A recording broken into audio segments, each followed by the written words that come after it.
مسیح کے پرفضل جلالی اور قدوس نام میں آپ سب کو سمرین عرفان کا سلام۔ ڈیلی ورس چینل پر میں آپ کو خوش آمدید کہتی ہوں۔ آئیں خدا کے پاک کلام کی تلاوت کو سنیں گے اور برکت حاصل کریں گے۔ خدا کے پاک کلام میں سے متی رسول کی انجیل اور اس کا 3 باب سنیں گے۔ ان دنوں میں یوحنا بپتسمہ دینے والا آیا اور یہودیہ کے بیابان میں یہ منادی کرنے لگا کہ توبہ کرو، کیونکہ آسمان کی بادشاہی نزدیک آ گئی ہے۔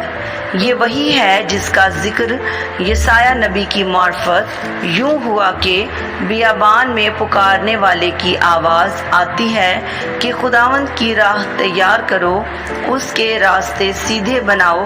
یہ یوحنا اونٹ کے بالوں کی پوشاک پہنے اور چمڑے کا پٹکا اپنی کمر سے باندھے رہتا تھا، اور اس کی خوراک ٹڈیاں اور جنگلی شہد تھا۔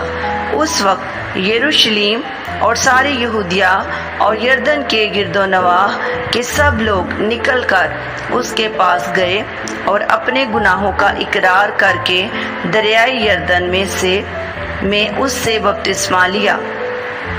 مگر جب اس نے بہت سے فریسیوں اور صدوقیوں کو بپتسمہ کے لیے اپنے پاس آتے دیکھا تو ان سے کہا، اے سانپ کے بچوں، تم کو کس نے جتا دیا کہ آنے والے غضب سے بھاگو؟ پس توبہ کے موافق پھل لاؤ اور اپنے دلوں میں یہ کہنے کا خیال نہ کرو کہ ابراہیم ہمارا باپ ہے، کیونکہ میں تم سے کہتا ہوں کہ خدا ان پتھروں سے ابراہیم کے لیے اولاد پیدا کر سکتا ہے۔ اور اب درختوں کی جڑ پر کلہاڑا رکھا ہوا ہے، پس جو درخت اچھا پھل نہیں لاتا وہ کاٹا اور آگ میں ڈالا جاتا ہے۔ میں تو تم کو توبہ کے لیے پانی سے بپتسمہ دیتا ہوں، لیکن جو میرے بعد آتا ہے وہ مجھ سے زور آور ہے، میں اس کی جوتیاں اٹھانے کے لائق نہیں۔ وہ تم کو روح القدس اور آگ سے بپتسمہ دے گا، اس کا چھاج اس کے ہاتھ میں ہے، اور وہ اپنے کھلیان کو خوب صاف کرے گا اور اپنے گیہوں کو تو کھدے میں جمع کرے گا، مگر بھوسی کو اس آگ میں جلائے گا جو بجھنے کی نہیں۔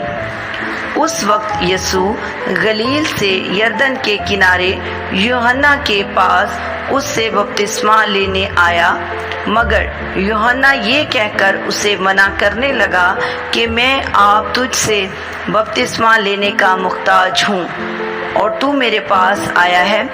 یسوع نے جواب میں اس سے کہا، اب تو ہونے ہی دے، کیونکہ ہمیں اسی طرح ساری راست بازی پوری کرنا ہے، مناسب ہے۔ اس پر اس نے ہونے دیا، اور یسوع بپتسمہ لے کر فی الفور پانی کے پاس سے اوپر گیا، اور دیکھو اس کے لیے آسمان کھل گیا، اور اس نے خدا کے روح کو کبوتر کی مانند اترتے اور اپنے اوپر آتے دیکھا، اور دیکھو آسمان سے یہ آواز آئی کہ یہ میرا پیارا بیٹا ہے جس سے میں خوش ہوں۔